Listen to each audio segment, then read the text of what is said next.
कोई संदेश नहीं देंगे, एक ही संदेश दे रहा है कि जो रास्ता जेपी ने बताया उसको पकड़िए, तभी आपके जीवन में उजाला आएगा। वरना जैसे इन नेताओं ने जेपी के घर में अंधकार कर रखा है, वैसे आपके बच्चों के जीवन में अंधकार कर रखा है।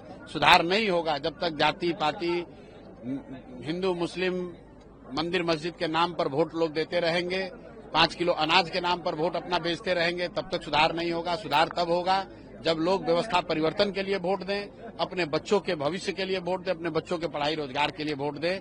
यही बात कहने के लिए आए हैं, लेकिन बात कहना कल से शुरू करेंगे। आज सिर्फ इस धरती को नमन करने आए हैं। जेपी के इस धरती को अभी हमको आने का सौभाग्य कभी नहीं मिला था, तो मैंने सोचा मैं यहाँ आऊं, कम से कम एक रात बिताऊं यहाँ पर, इस धरती को प्रणाम करूंगा, इससे प्रेरणा लूंगा और कल से यहीं से जब यात्रा शुरू करेंगे तो गांव-गांव जाएंगे, लोगों को अपनी बात बताएंगे। पिछले कुछ लोग कह रहे हैं कि हाँ मंच बना हुआ है, मंच से भाषण क्यों नहीं कर रहे हैं।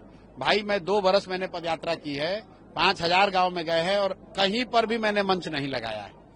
मैं मंच से भाषण देना एक अलग बात है, यहाँ पर अपनी आत्म शुद्धि के लिए आए हैं, इस धरती से प्रेरणा लेने आए हैं, इसको प्रणाम करने आए हैं। यहाँ मंच पर खड़े होकर भाषण देने के लिए तो बड़े बड़े नेता आए हैं और आप देख लीजिए इतने भाषण के बाद क्या स्थिति है। जेपी के अपने घर का बिजली कटा हुआ है क्योंकि बिहार सरकार ने बिजली का बिल नहीं दिया हुआ है, तो क्या भाषण देंगे हम लोग। हम लोग को तो आत्मग्लानि होनी चाहिए, मुझे भी होनी चाहिए, क्योंकि हम भी बिहार में घूम रहे हैं, लेकिन हमको भी ये नहीं पता था। आज आए हैं तो पता चल रहा है, तो इसको स्वीकार करने में कोई नुकसान नहीं है कि भाई हमको भी पता नहीं था, आज आए हैं और ये आत्मग्लानि का कारण है। बिहार का कोई भी व्यक्ति, आप हमको सुन रहे हैं, अरे भाई आपके सबसे बड़े पुत्र यहाँ पर जेपी, उनके घर अंधकार में है, आपको नहीं पता है, यहाँ के लोगों को नहीं पता है, सरकार को नहीं पता है। 4 लाख रुपए के लिए उनका बिजली का बिल कटा, उनका घर में अंधकार है, तो प्रशांत किशोर को सुनकर क्या कीजिएगा। तो हमको यहाँ बैठने दीजिए, रात भर हम यहाँ रहेंगे।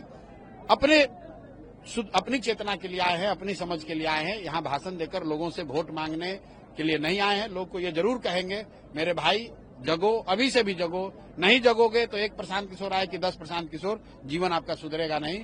अगर आप अपने बच्चों की चिंता नहीं करोगे तो दुनिया में कोई आपके बच्चों की चिंता नहीं करेगा। आप लगभग 2.5-3 सालों से बिहार में घूम रहे हैं, पदयात्रा भी कर रहे हैं, ये बिहार बदलाव यात्रा, ये दोनों कैसे अलग भाई? ये एक पॉलिटिकल यात्रा नहीं, बिल्कुल। देखिए, पदयात्रा इसलिए था जिसकी गांव-गांव जाकर जन सुराज के विचार, उस परिकल्पना, उस प्रयास के बारे में बताया जाए।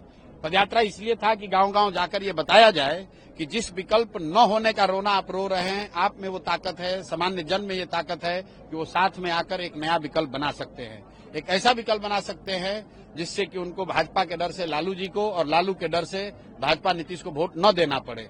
वो 2 साल हम लोगों ने प्रयास किया, लाखों लोगों को इकट्ठा किया, लोग मिलकर दल बना लिए, दल बन गया। पिछले 6 महीना से दल का संगठन भी बन गया, दल में बड़े बड़े नेता भी आ गए। अब प्रशांत किशोर की ये जवाबदेही है कि हम फिर से जनता के बीच में जाएं, क्योंकि 5 महीने के बाद चुनाव है, और उनको बताएं कि भाई जो बिहार की जनता ने मिलकर ये विकल्प बनाया है, इस बार गलती मत करो, अपने बच्चों के लिए जगो, अपने बच्चों के शिक्षा रोजगार के लिए वोट करो। जिन दलों को पिछले 30-35 साल से आप मौका देते रहे हैं और जो इनसे ठगे जाते रहे हैं, फिर दोबारा उन्हीं को वोट देकर दाव मत लगाइए। अगर वो गलती करिएगा तो आने वाले 5 साल आपके बच्चों के लिए अच्छे नहीं होंगे, आपके लिए अच्छे नहीं होंगे। भ्रष्टाचार नहीं रुकेगा, बच्चों के लिए पढ़ाई रोजगार नहीं होगा। अगर उसमें सुधार चाहते हैं तो नया विकल्प जो जनता ने मिलकर बनाया है उसके साथ खड़े होइए, सही लोगों का चुनाव कीजिए, सही मुद्दे पर चुनाव कीजिए, तभी